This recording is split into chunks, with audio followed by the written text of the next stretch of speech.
8 de janeiro de 2026, exatos 3 anos após os atos que resultaram na invasão e depredação da Praça dos Três Poderes em Brasília, o Supremo Tribunal Federal já condenou quase 900 pessoas por crimes graves, como tentativa de abolição violenta do Estado Democrático de Direito, golpe de Estado, associação criminosa armada, dano qualificado e deterioração de patrimônio tombado. As penas variam de 3 a 17 anos de prisão, dependendo do grau de envolvimento. Nessa data emblemática, conversamos agora com Carolina Siebra, advogada e representante da Associação dos Familiares e Vítimas do 8 de janeiro, a ASFAV, para ouvir a perspectiva das famílias dos envolvidos 3 anos depois. Bom dia, Carolina. Obrigado por aceitar o convite. Seja muito bem-vinda. Bom dia, muito obrigada. Bom dia para a nossa audiência também. Hoje é um dia muito simbólico para a gente. Sem dúvida. Eu começo fazendo a primeira pergunta e participam também dessa entrevista Rodrigo Constantino e a Guta Pini, mas eu começo te perguntando, Carolina, qual tem sido, nesses últimos 3 anos aí, o principal desafio enfrentado pela ASFAV, representando centenas de famílias? O nosso principal desafio, que é um desafio nacional, é trazer a legalidade de volta para o nosso país, o que não tem acontecido desde 2000 e eu puxo até desde 2019, quando começou o inquérito do fim do mundo, com todas aquelas ilegalidades que escalou para o que a gente tem hoje. Desafio é lidar com as famílias que sofrem diariamente com a falta dos seus entes queridos. Temos gente que está presa há 3 anos, que foi presa próximo à rodoviária, a quilômetros de distância. Tem pessoas que estão esperando o seu julgamento, que foram apenas para uma manifestação e a única coisa que se tem é que ela esteve em uma manifestação no gramado. Então, assim, são crises que as pessoas estão sofrendo, questões financeiras também, porque estão todos com os bens todos bloqueados, inclusive salários de esposas que foram bloqueados nesses processos. Então são diversos os desafios, mas eu acredito que o maior deles para as famílias hoje é essa questão psicológica de estar sofrendo uma ilegalidade e a força do autoritarismo. Pois é, todos os casos dos quase 1.200 responsabilizados pela Procuradoria-Geral da República, evidentemente, eles são importantes. Algumas delas são atendidas, inclusive, aí pela ASFAV, mas, no entanto, tem situações que são muito emblemáticas. A gente acompanhou agora um trechinho do documentário que a Oeste vai exibir logo mais à noite, mencionando, por exemplo, a morte do Clériston Pereira da Cunha, o Clezão, que faleceu na Papuda em 2023 após um mal súbito, mesmo com uma recomendação da PGR para a sua soltura. O caso também da Débora Rodrigues dos Santos, conhecida como Débora do Batom, que foi condenada a 14 anos por manchar a estátua da Justiça na Praça dos Três Poderes. De uma forma geral, Carolina, quais elementos vocês da ASFAV consideram mais problemáticos nos julgamentos conduzidos pelo Supremo Tribunal Federal? A falta da individualização da conduta. O primeiro ponto é que o ministro Alexandre de Moraes, o Supremo Tribunal Federal, não deveria estar atuando nesse processo. São pessoas comuns da sociedade que não têm foro privilegiado e que, segundo a nossa Constituição, deveriam estar sendo julgados pela Justiça Federal, dado que se trata de um suposto crime que seria um crime federal e são pessoas comuns, então jamais deveriam estar sendo julgadas pelo STF.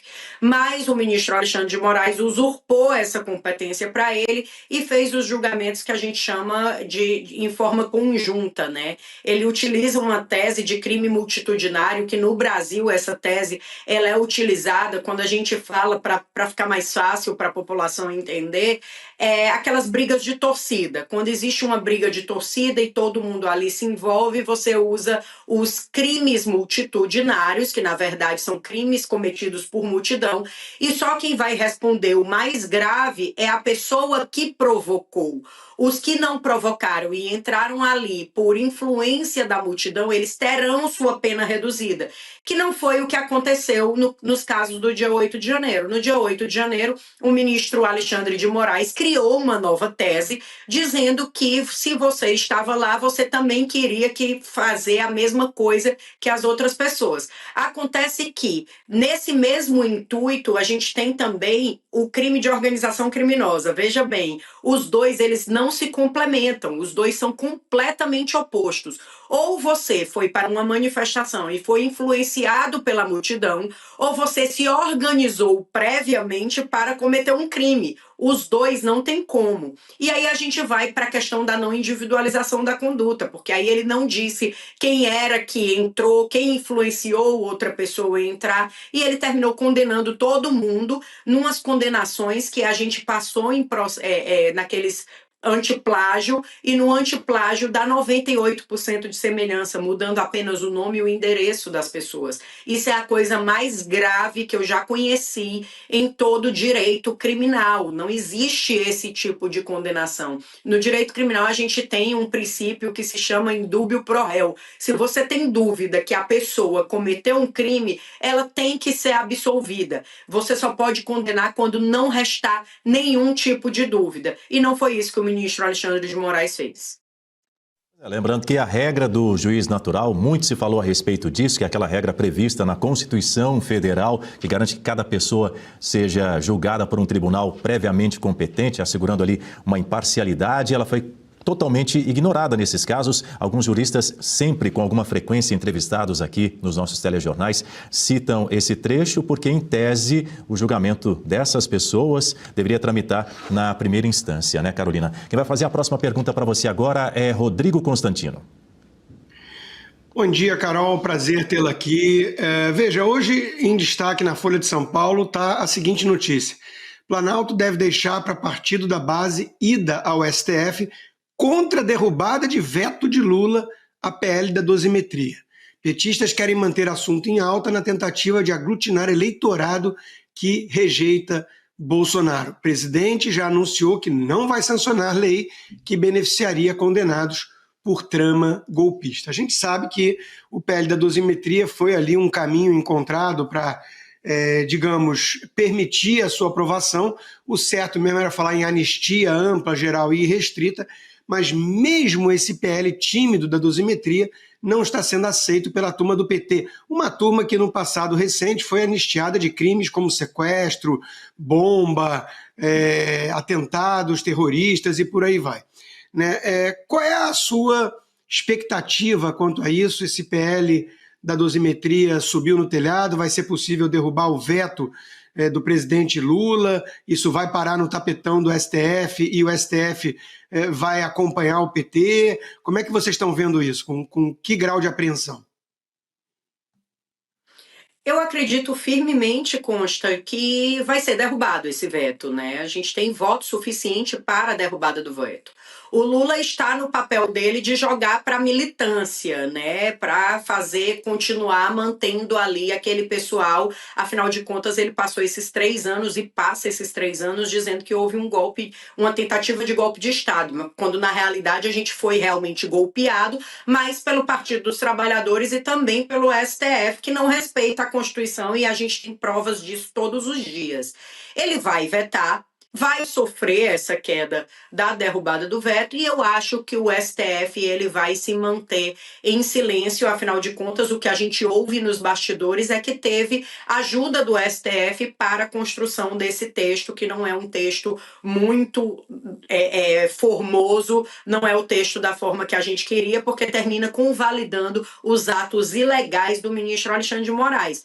Acontece que o Lula ele não teria moral para falar contra a anistia, porque ele foi um dos defensores da retirada dos crimes contra o Estado Democrático de Direito da anistia em 1988. Foram puxadas as notas taquigráficas e tem fala dele defendendo a anistia para quem tenta cometer um golpe de Estado. E essas pessoas não tentaram cometer um golpe de Estado. O que houve no 8 de janeiro foram atos de vandalismo, de depredação. O que deveria ter sido julgado e condenado seriam as pessoas que incorreram nesses crimes, e as outras que nada fizeram deveriam ter sido absolvidas. Isso é a legalidade do processo, é o devido processo legal. Além de tudo, elas deveriam ter sido julgadas pela primeira instância, que seria a Justiça Federal. Mas ele não deixa que isso aconteça, porque ele sabe que os juízes de carreira, aqueles juízes que estudaram anos para passar num concurso, eles respondem ao CNJ, ao Conselho Nacional de Justiça. Então, raramente um juiz de primeira instância iria cometer tantas ilegalidades como o ministro Alexandre de Moraes cometeu. Guta Pini é quem faz a próxima pergunta para você. Bom dia, doutora Carol. Obrigada pela entrevista. Nossa, essas fotos que apareceram agora aí das famílias realmente nos emocionam. 3 anos já de tanta injustiça. Eu tenho tantas perguntas aqui para você. Não vou te chamar de senhora. Doutora, você se recorda, pode trazer para nós algum caso das famílias, o que elas estão vivendo agora por conta desse bloqueio dos bens? Como é que eles estão vivendo, essas mães com essas crianças? Como é que tá a vida? Tem algum caso que você possa trazer aqui para nós, para que a gente possa entender o nível que chega essa injustiça? Porque não é só a privação da liberdade da pessoa que está lá na cadeia injustamente, tem um reflexo também na vida dessa família. Eu posso trazer 2 casos que, para mim, são os mais emblemáticos, né? Os mais chocantes. Um é da Vanessa, dona Vanessa do Ji-Paraná, que o esposo foi no 8 de janeiro, estava em Brasília, foi entregar um carro, ele é motorista, foi entregar um carro numa loja de aluguel de carros, decidiu ir na manifestação para ver como estava, nem sabia que ia ter manifestação, foi preso, passou 8 meses preso, e o salário de servidora pública da dona Vanessa está bloqueado. Ela tem 6 filhos. A dona Vanessa hoje, que sobrevivia da roça que eles tinham caminhões financiados, os caminhões não tá dando para rodar porque existem um bloqueio que o Alexandre de Moraes coloca, que não é um bloqueio para venda, que seria o comum em toda justiça, você bloquear para vender, já que você quer que aquele bem ele fique ali protegido pela justiça para um possível dano, pagar um possível dano. Mas não foi o que aconteceu com a dona Vanessa. Os caminhões dela estão bloqueados para rodagem, então ela não consegue trabalhar na roça. Mesmo com a ausência do marido, ela conseguiria trabalhar na roça para sustentar os 6 filhos. E se não conseguisse trabalhar na roça, ela teria o salário dela de servidora pública. Mas o ministro Alexandre de Moraes achou por bem bloquear o salário da dona Vanessa com seus 6 filhos que passam hoje necessidade e vivem de ajuda financeira de terceiros. Existe outro caso da dona Iete, o carro do marido dela, que não tem nada a ver com o processo, não está sendo processado, foi leiloado pelo ministro Alexandre de Moraes e ele só descobriu quando ele foi puxar o IPVA para pagar e estava no nome de uma outra pessoa e ele foi buscar, entender o que era que tinha acontecido e o carro dele tinha ido para leilão sem ele participar do 8 de janeiro. Então, assim, são casos que pessoas que construíram uma vida inteira de trabalho, 30 anos de empresa, como o pai da nossa presidente, ficaram com os bens bloqueados da noite para o dia e passaram a viver de ajuda e de solidariedade de outras pessoas. Nossa, doutora, realmente, cada vez que a gente escuta essas histórias é muito impactante mesmo, e a gente precisa divulgar. Há aqueles que ainda ficam aguardando a ditadura ser publicada no Diário Oficial da União. O que mais precisa acontecer, que mais dificuldades essas famílias precisam passar para que o Brasil entenda o que se passa hoje no nosso país. Doutora Carol, o PL da dosimetria, eu também tenho a convicção de que o veto do presidente Lula será derrubado, mas o fato é que, como é um projeto de lei que mexe na questão das penas, não é algo automático. Vocês precisaram fazer as petições caso a caso. Como é que está essa questão? Vocês vão ter uma força-tarefa? Essas petições já estão prontas? Porque vai depender também da análise do Supremo, quando é que eles vão pautar para analisar cada caso. Então, quanto mais rápido isso acontecer da parte do peticionamento, melhor, né? Como é que vocês têm alguma previsão de como que esse trabalho será feito? Não, então, cada caso ele vai ter que ser analisado individualmente.